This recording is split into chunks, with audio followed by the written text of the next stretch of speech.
Okay, that's another great point you brought up, the body fat compared to the scale. So, okay. How do you lose body fat compared to just weight and muscle? Let's talk about the word weight.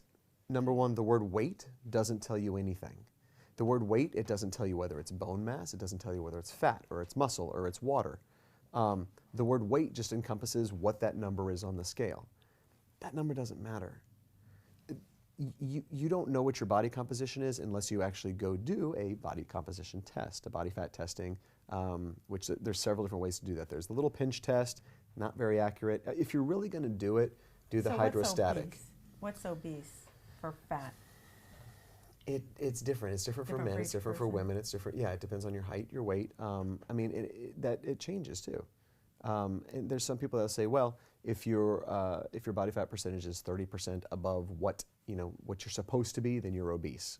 Well, okay, but you can't go by weight to tell somebody that they're obese, because I'm about 5'9.5", 5'10", and I weigh about 185 pounds. My average weight, quote unquote, should probably be somewhere around 165. But my body carries more muscle than the average again, average. You're going by the word average, and that's just taking what a doctor says this is what it should be. So that doesn't take into account body type or anything like that. So the numbers, while they're important,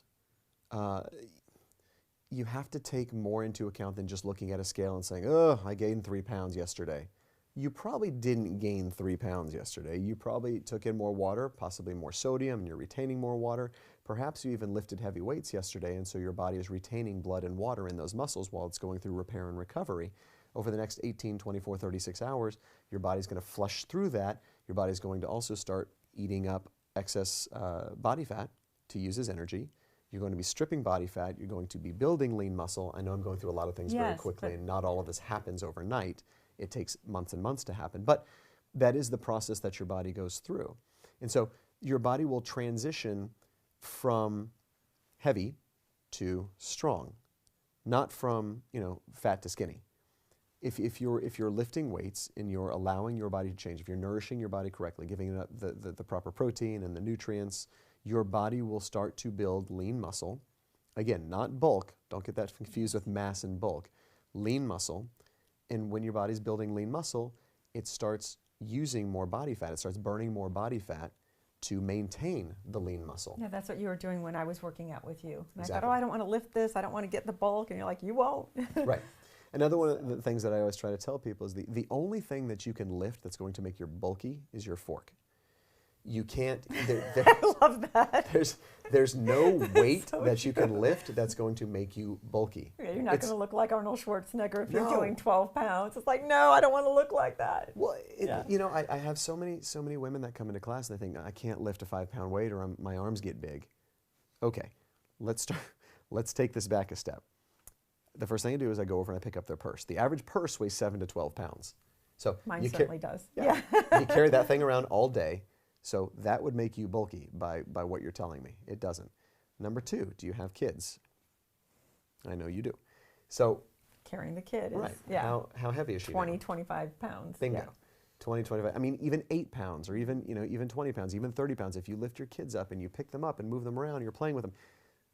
By what you're telling me, you should be huge by doing that. But that's not how it works. That's not how your body works. Your body doesn't get big, quote unquote. I know I say that a lot, but it is. Your body doesn't get big or massive or bulky or whatever by lifting weights. Your body gets big by what you put into it. If you increase your protein and caloric and fat intakes and carbohydrate intakes, you can add mass to your body, but man, you got to really try. I mean, it takes a long time to build muscle. It doesn't happen overnight. And that I've got a lot of people that will say, well, if I take a spinning class today, my legs are going to be bulky tomorrow. No, your legs are going to be swollen tomorrow. The muscles are going to be swollen because they're retaining blood and water like we talked about before, because they're going through muscle recovery. In about, again, 24 hours, all of a sudden, magically, that bulk's going to be gone. It's not bulk. It's just your body going through the recovery process. And I tell people all the time, like, well, but my body's different. Okay. So if your body's different, I'm going to get you on Oprah because nobody's body works that way, and you're a phenomenon. So we're gonna get you out there, and we're gonna make you. Great. That's Everyone just not thinks how the so body. different because it's been so hard for me. My body doesn't lose weight, or my body holds on to fat, or I just gain weight easier than the next guy. Yeah. And you'll feel different. Yeah. If I do a heavy leg workout tomorrow, my pants will feel different. Like I will feel it more in my quads and my hamstrings. Like my jeans will feel a little bit tighter.